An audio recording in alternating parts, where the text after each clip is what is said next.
भाजीला जर काही सुचत नसेल ना, तर तुम्ही अशा प्रकारे छान मसाल्याची पाटवड्यांची भाजी बनवू शकता.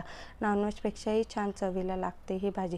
तर सगळ्यात आधी त्यासाठी मसाला बनवून घ्यायचा. कांदा, खोबरं, लसूण व्यवस्थितपणे भाजून घ्यायचं.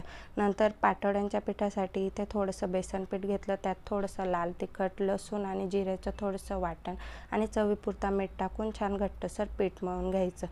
नंतर इथे पातेल्यात तेल टाकून आपण तयार केलेल्या मसाल्याचं छान वाटण टाकून घ्यायचं. ते वाटण व्यवस्थित शिजलं ना की मसाल्यांमध्ये लाल तिखट, काळा मसाला आणि धनेपूड टाकून आपल्याला जेवढं पाणी हवं तेवढं पाणी टाकून भाजी बनवून घ्यायची.